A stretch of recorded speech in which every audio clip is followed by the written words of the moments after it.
This presentation is titled Removing the Blinders, New Perspectives in Delivering Information to the Crafts. Sponsored by the Breakthrough Strategy Committee, Research Team 327 has found that craft perform significantly better when they receive information in 3D rather than 2D formats. Please welcome the Director of Project Support Services for Ford, Bacon, and Davis, S B Engineers and Constructors, John Fish.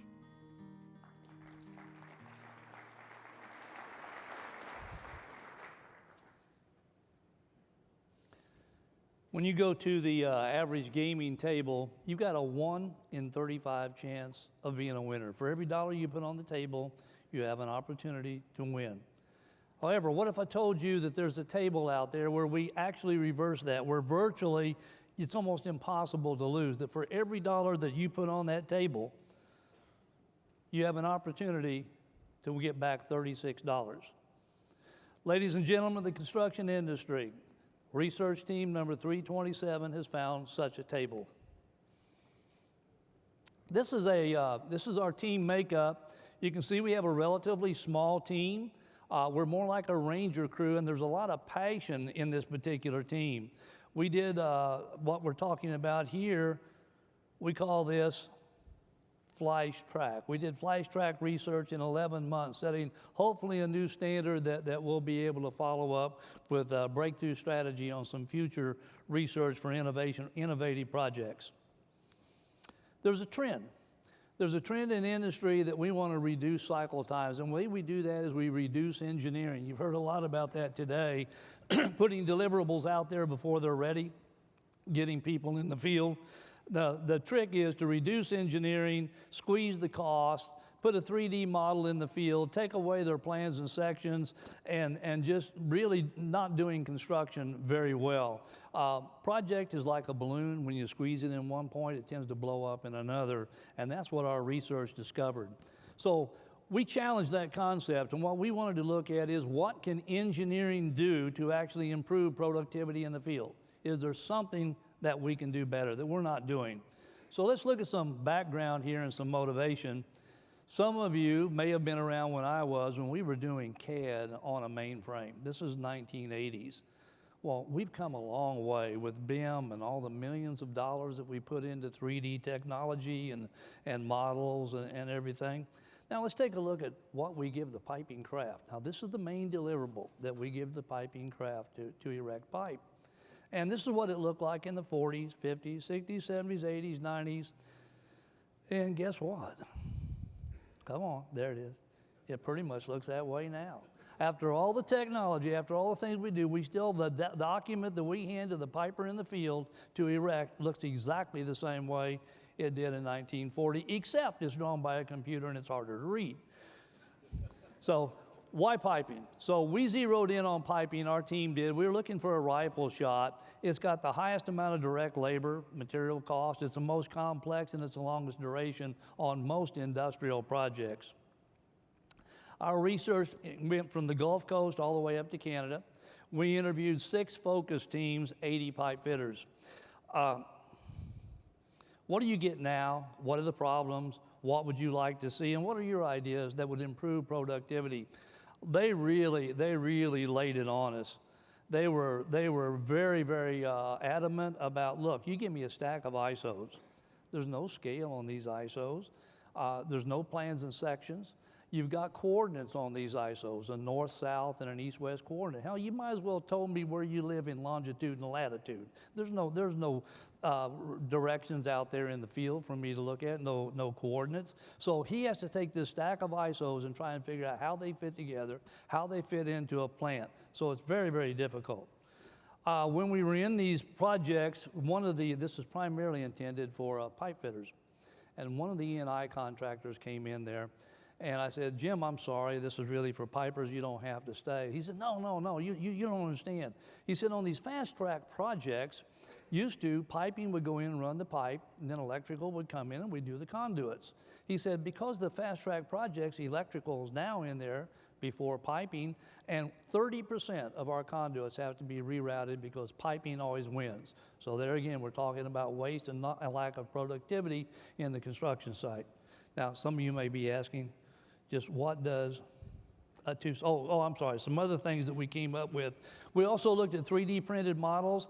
By the way, this is coming, and it's coming very close. It's kind of a back to the future thing. We used to build plastic models. Now we can print them, and there's a lot of value there. Virtual heads-up displays coming to a job site near you, but really not quite ready for prime time yet. Field Chaos, I can't even say that word. They have a lot of opportunity here, and Dow is actually pioneering that now. They're used a lot in the architectural area. They have not been used a lot in the industrial area. So we're looking very strongly on those. And then mobile devices are used quite a bit now, mostly by foremen, superintendents, and project controls, and QA/QC people. And the interesting thing about our interviews was the guy in the field, the guy in the craft, the pipe fitter says, look, I need a piece of paper. I got to be able to fold this thing up, put it in my pocket, and climb up on a scaffold. So they're not quite ready for the handheld devices yet. So overall, the hands-down favorite was a two-sided isometric.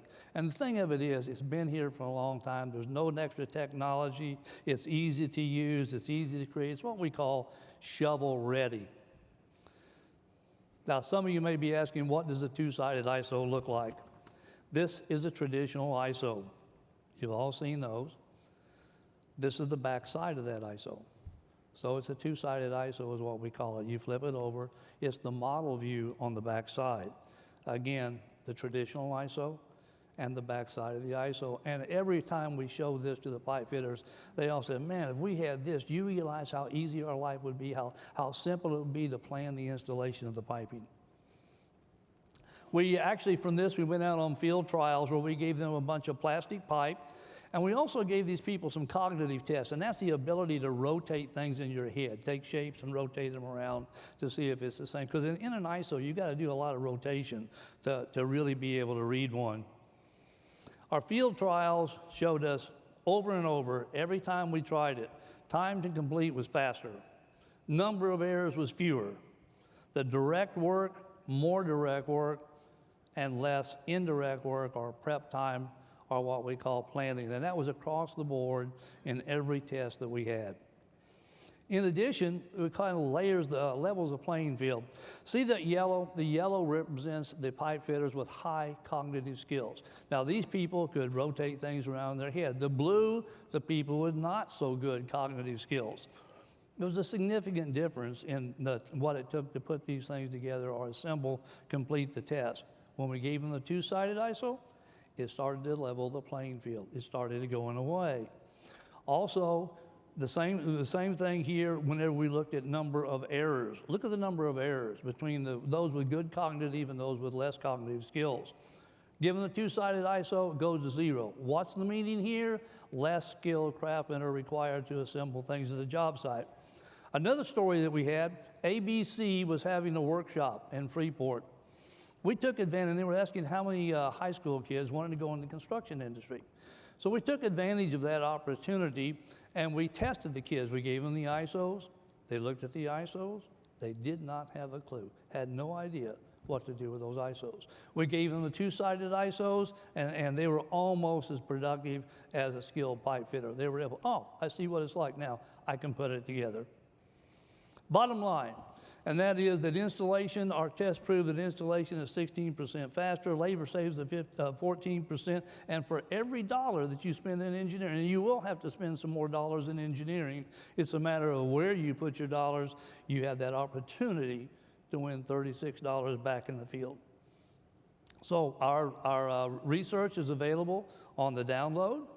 And what I'd like to do now is invite you to come to our implementation session. You're going to see a lot of stories, more stories about some of the research we did.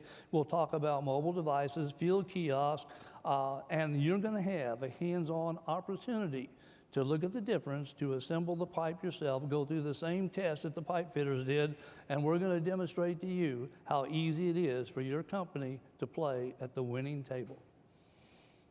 We'll be at 4 p.m., 9 p.m., Grand Ballroom, HI, Research Team 327. Come play.